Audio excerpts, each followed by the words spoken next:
नमस्कार, स्वागत है आप सभी का लाइफ का डमरू के इस वर्सेटाइल प्लेटफॉर्म पर कहानियां फ्लैशबैक से सीरीज में।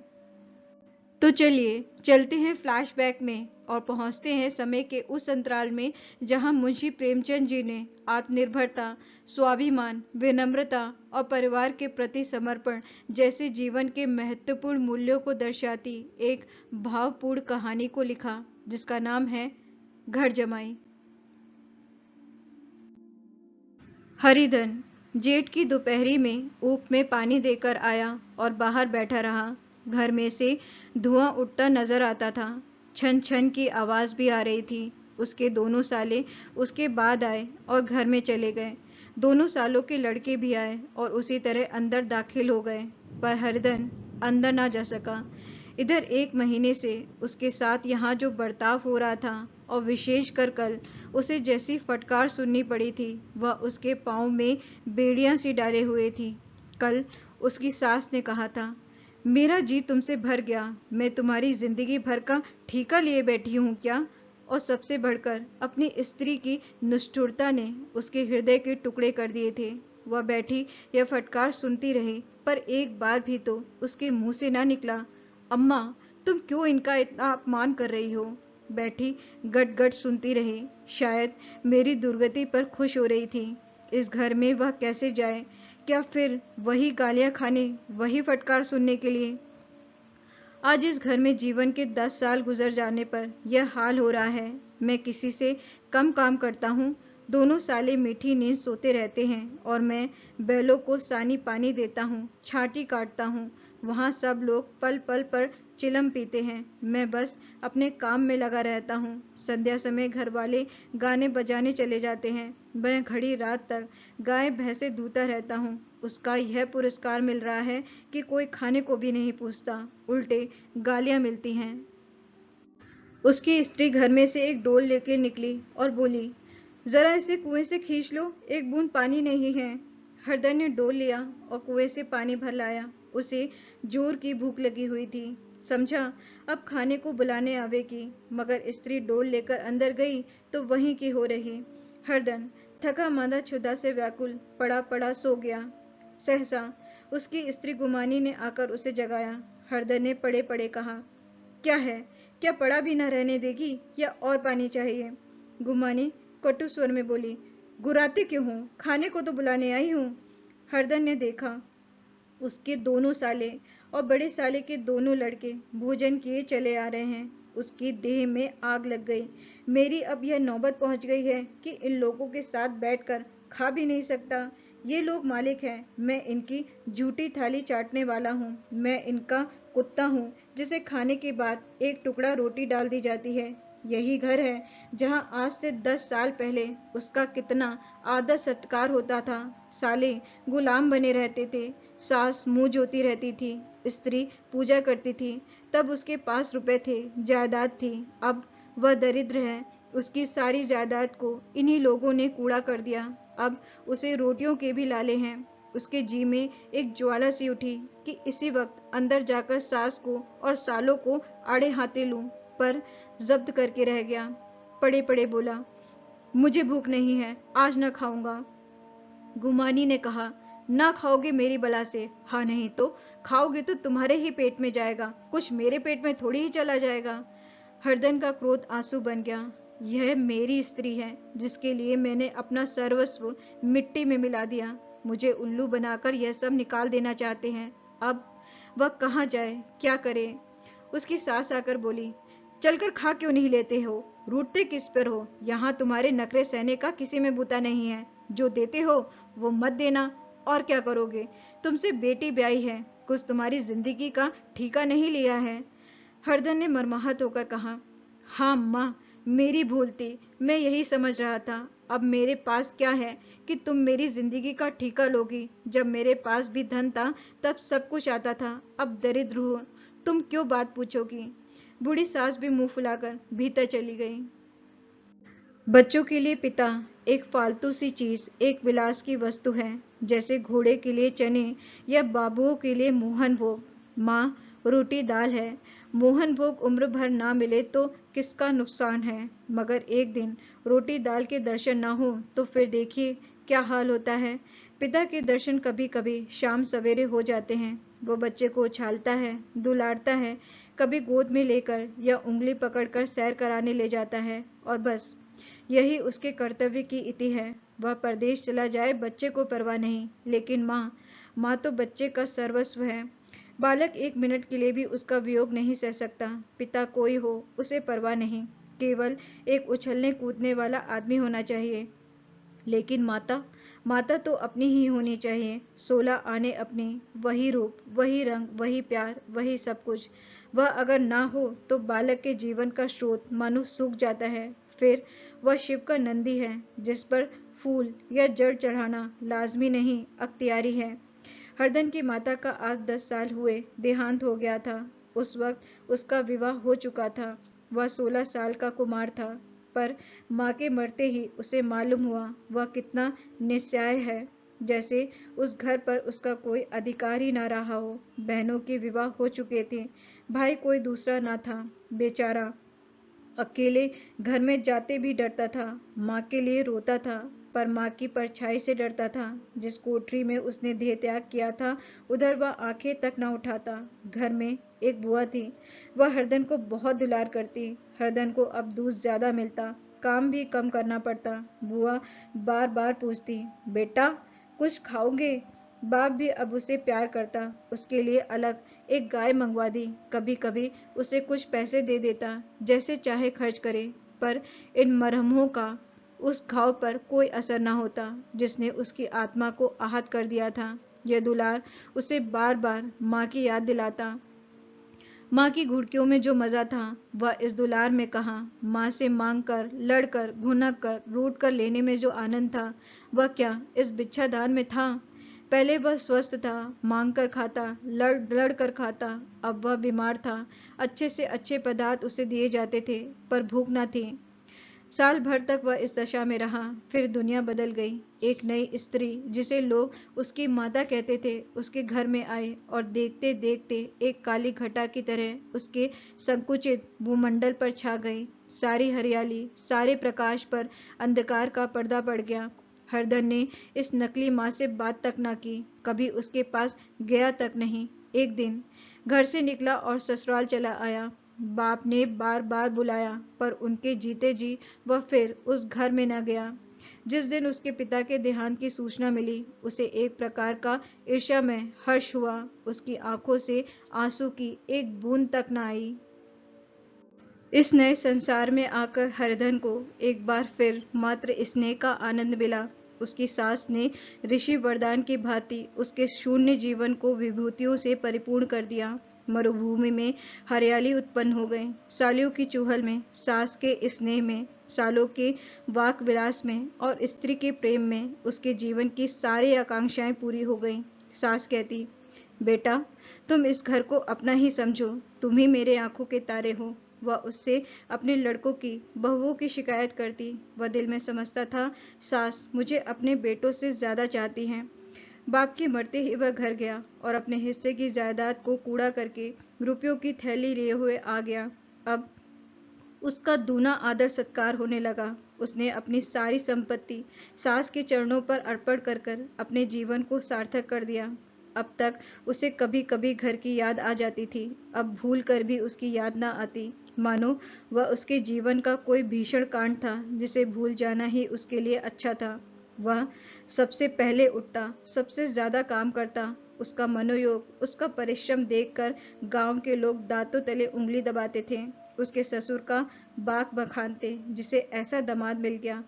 लेकिन जो जो दिन गुजरते गए, उसका मान सम्मान घटता गया। पहले देवता था, फिर घर का आदमी, अंत में घर का दास हो गया। रोटियों में भी बाधा पड़ गई, अपमान होने लगा। अगर घर के लोग भूखों मरते और साथ ही उसे भी मरना पड़ता तो उसे जरा भी शिकायत न होती। लेकिन जब देखता और लोग मूंछों पर ताव दे रहे हैं, केवल मैं ही दूध की मक्खी बना दिया गया हूँ, तो उसके अंतःस्थल से एक लंबी ठंडी आह निकल आती। अभी उसकी उम्र 25 साल की ही तो थी, बाकी की उम्र इस घर में कैसे गुजरेगी। और तो और उसकी स्त्री ने भी आंखें फेर ली। यह उस विपत्ति का सबसे क्रूर दृश्य था। हरिधन तो उधर भूखा प्यासा चिंता दाह में जल रहा था, इधर घर में सास और दोनों सालों में बातें हो रही थी। गुमानी भी हाँ में हाँ मिलाती जाती थी। बड़े साले ने कहा, हम लोगों की बराबरी करते हैं, यह नहीं समझते कि किसी ने उनकी जिंदगी भर का बीड़ा थोड़े ही लिया है। 10 साल हो गए, इतने दिनों में क्या 2-3 हजार हड़प ना गए होंगे। छोटे साले ने कहा, मजदूर हो तो आदमी घुड़के भी डांटे भी, अब इनसे कोई क्या कहे, न जाने इनसे कभी पिंड छूटेगा भी या नहीं। अपने दिल में समझते होंगे मैंने 2,000 रुपए दिए हैं, यह नहीं समझते कि उनके 2,000 कब के उड़ चुके। सास ने गंभीर भाव से कहा, बड़ी भारी खुराक है।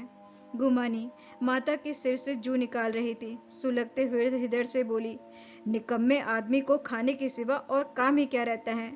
बड़े साले ने कहा, खाने की कोई बात नहीं है, जिसकी जितनी भूख हो उतना खाए, लेकिन कुछ पैदा भी तो करना चाहिए। यह नहीं समझते कि पहुनई में किसी के दिन कटे हैं।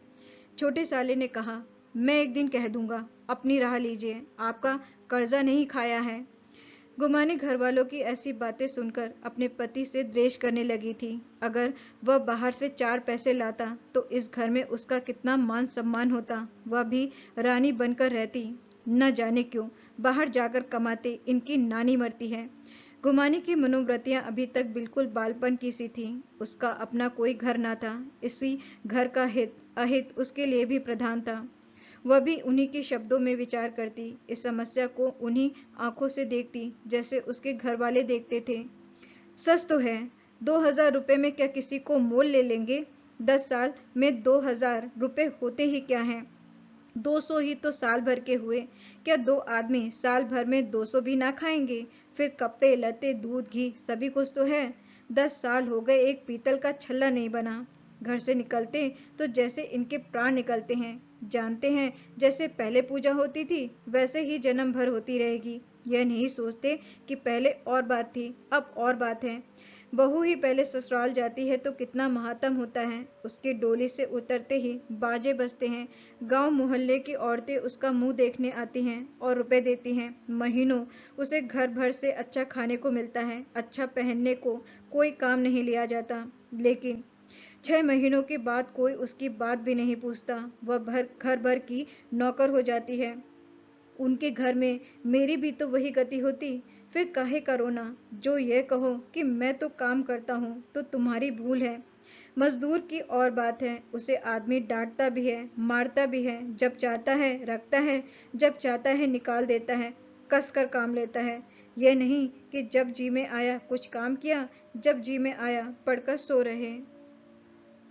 हरिधन अभी पड़ा अंदर ही अंदर सुलग रहा था कि दोनों साले बाहर आए और बड़े साहब बोले, भैया उठो, तीसरा पहर ढल गया, कब तक सोते रहोगे, सारा खेत पड़ा हुआ है।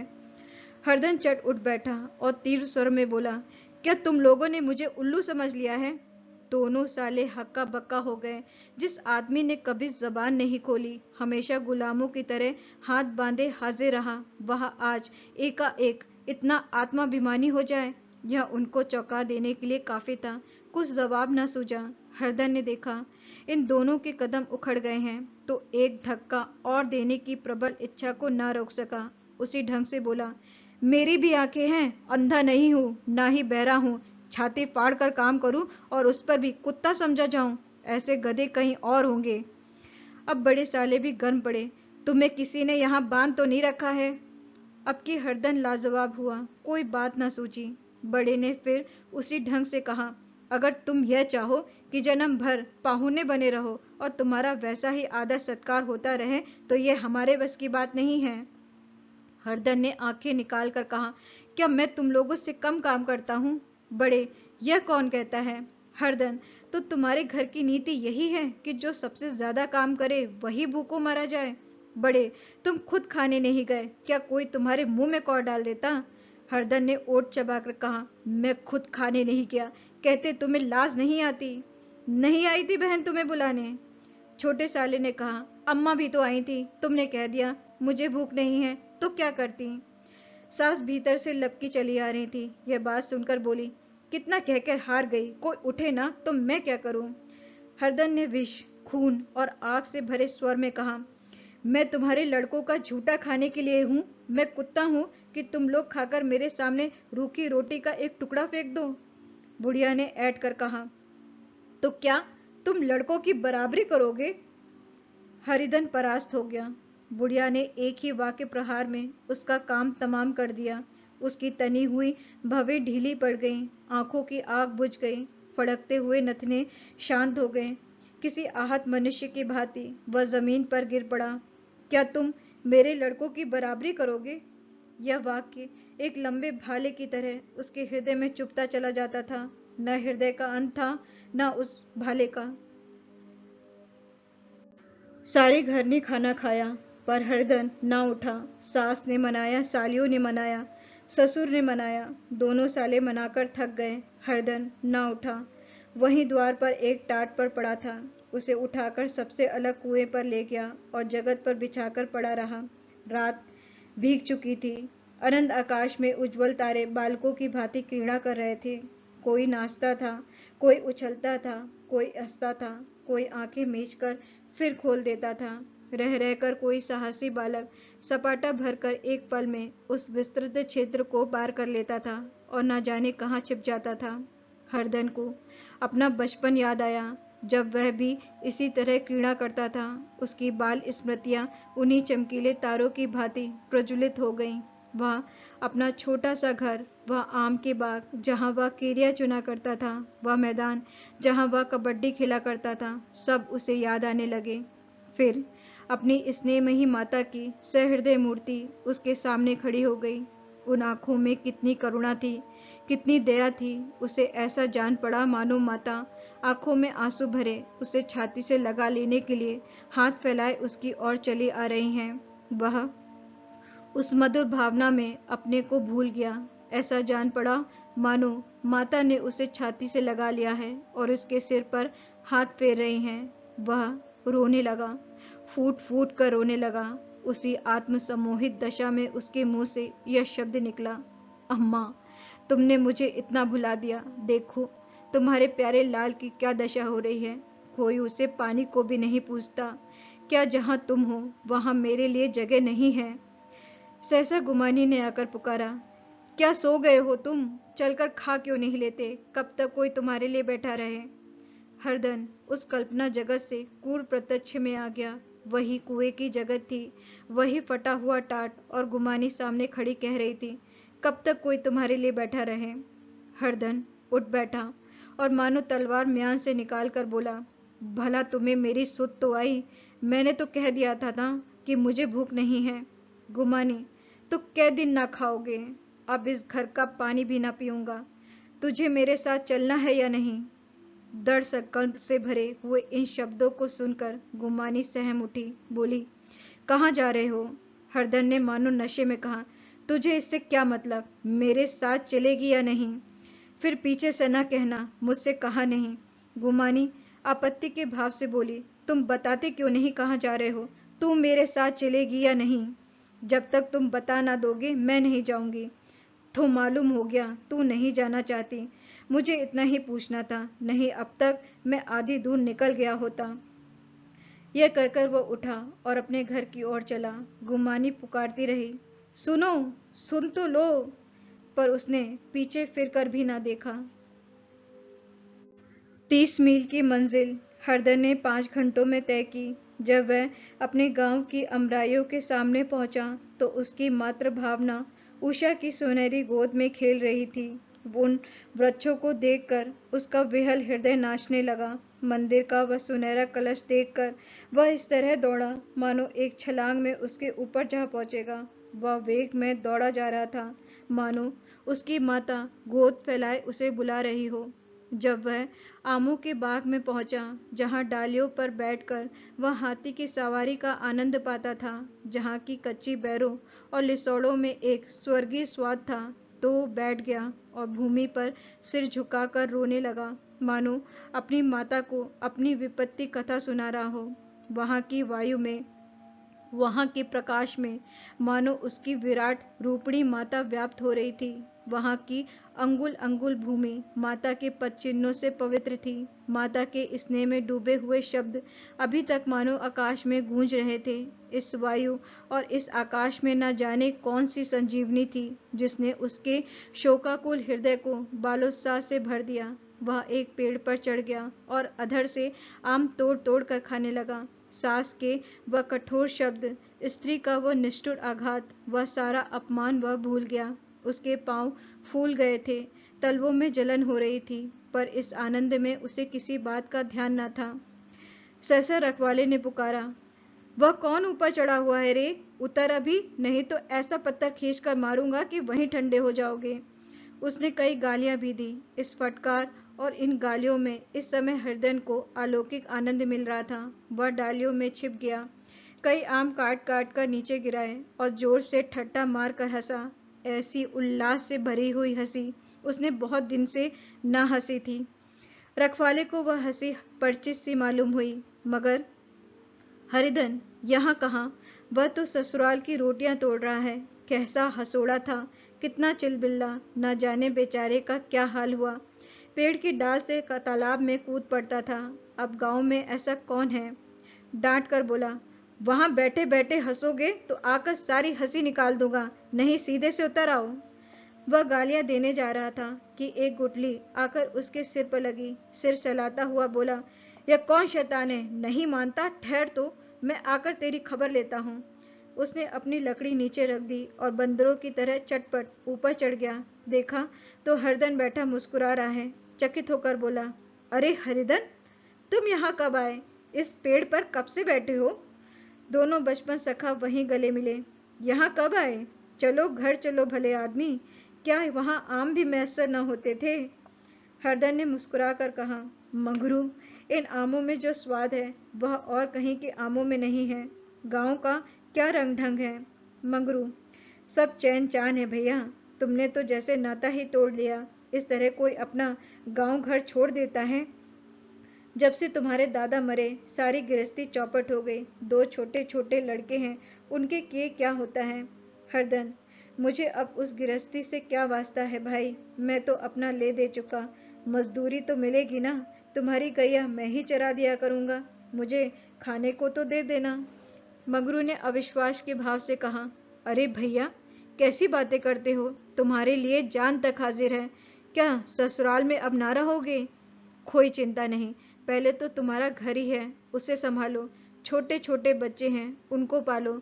तुम नई अम्मा से नाहक डरते थे, बड़ी सीधी है बेचारी, बस अपनी माँ ही समझो। तुम्हें पाकर तो निहाल हो जाएगी। अच्छा, घरवाली को भी तो लाओगे? हरदन, उसका अब मुंह न देखूंगा, मेरे लिए वह मर गए। मगरू, तो दूसरी सगाई हो जाएगी। अब की ऐसी महरिया ला दूंगा कि उसके पैर धो धो कर पियोगे। लेकिन कहीं पहली वाली भी आ गई तो? हरदन, वह ना आएगी। हरिधन अपने घर पहुंचा तो दोनों भाई भैया आए कहकर भीतर दौड़े और माँ को खबर दी। उस घर में कदम रखते ही हरिधन को ऐसी शांत महिमा का अनुभव हुआ मानो वह अपनी माँ की गोद में बैठा हुआ है। इतने दिनों ठोकरे खाने से उसका हृदय कोमल हो गया था। जहाँ पहले अभिमान था, आग्रह था, हेकड़ी थी, वहाँ अब निराशा थी, पराजय थी और याचना थी। बीमारी का जोर कम हो चला था। अब उस पर मामूली दवा भी असर कर सकती थी। किले की दीवारें छिद चुकी थीं। अब उसमें घुस जाना असाध्य न था। वही घर जिससे वह एक दिन विरक्त हो गया था, अब गोद फैलाए उसे आश्रय देने को तैयार था। हरिधन का निरावलंब मन यह आश्रय पाकर मानो तृप्त हो गया। शाम को विमाता ने कहा, बेटा, तुम घर आ गए, हमारे धन्य भाग। अब इन बच्चों को पालो। माँ का नाता ना सही, बाप का नाता तो है ही। मुझे एक रोटी दे देना, खाकर एक कोने में पड़ी रहूंगी। तुम्हारी अम्मा से मेरा बहन का नाता है, उस नाते से भी तो तुम मेरे लड़के होते हो। हरिधन को मात्र विहल आंखों को विमाता के रूप में अपनी माता के दर्शन हुए।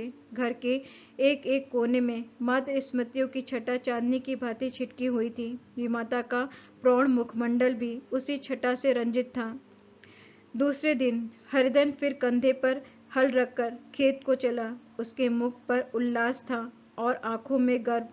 वह अब किसी का आश्रित नहीं, आश्रयदाता था, किसी के द्वार का भिक्षुक नहीं, घर का रक्षक था। एक दिन उसने सुना, गुमानी ने दूसरा घर कर लिया। माँ से बोला, तुमने सुना काकी, गुमानी ने घर कर लिया। काकी ने कहा, घर क्या कर लेगी, ठट्टा है, बिरादरी में ऐसा अंधेर, पंचायत नहीं अदालत तो है।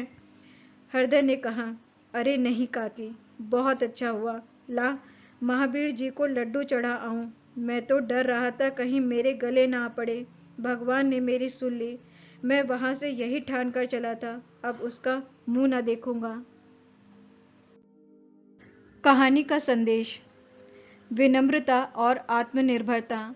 ये कहानी हमें सिखाती है कि जीवन में विनम्रता और आत्मनिर्भरता कितनी महत्वपूर्ण है। हमें कठिन परिस्थितियों में भी हार नहीं माननी चाहिए, अपनी क्षमताओं पर विश्वास रखना चाहिए और सदैव अपने परिवार के प्रति समर्पित रहना चाहिए। गलतियों से सीखना। यह कहानी हमें सिखाती है कि गलतियों से सीखना और उन्हें स्वीकार करना महत्वपूर्ण है। हमें अपने गलत कामों के लिए माफ़ी मांगने और उनमें सुधार करने में संकोच नहीं करना चाहिए। पारिवारिक प्रेम। यह कहानी परिवार के प्यार और सहारे के महत्व पर प्रकाश डालती है। परिवार सदैव हमारे सुख दुख में हमारे साथ खड़े रहते हैं और हमें जीवन में आगे बढ़ने की प्रेरणा देते हैं। इस कहानी में खासकर माँ के प्यार को दर्शाया गया है, जो अपने बच्चे के लिए निस्वार्थ और निर्मल होता है। बदलाव। हरदन के चरित्र में बदलाव दर्शाता है कि कठिन परिस्थितियां हमें बेहतर इंसान बना सकती हैं। हमें मुश्किलों से हार नहीं माननी चाहिए और उनसे सीखकर खुद को बेहतर इंसान बनाना चाहिए। क्षमा। कहानी हमें सिखाती है कि क्षमा करना महत्वपूर्ण है। हमें दूसरों की गलतियों को माफ़ करना सीखना चाहिए और उनसे बदला नहीं लेना चाहिए। यह कहानी हमें जीवन के अनेक महत्वपूर्ण मूल्यों को सिखाती है। इन मूल्यों को अपने जीवन में अपनाकर हम एक बेहतर इंसान बन सकते हैं। तो ये थी कहानी घर जमाए। कहानी अगर आपको अच्छी लगी है तो वीडियो को लाइक करिए, शेयर करिए, लाइफ के डमरू के इस यूट्यूब चैनल को सब्सक्राइब करिए और साथ में बेल आइकन को प्रेस करना ज़रूर याद रखिए, ताकि आने वाले वीडियोस के नोटिफिकेशन आपको टाइम पर मिलते रहें। इस वीडियो में इतना ही, फिर मिलते हैं एक नए वीडियो में एक नई कहानी के साथ। तब तक के लिए आप अपना ख्याल रखिए, अपनों का ख्याल रखिए, खुश रहिए, मुस्कुराते रहिए और ज़िंदगी में चाहे जो भी हो जाए हमेशा पॉजिटिव रहिए। शुक्रिया।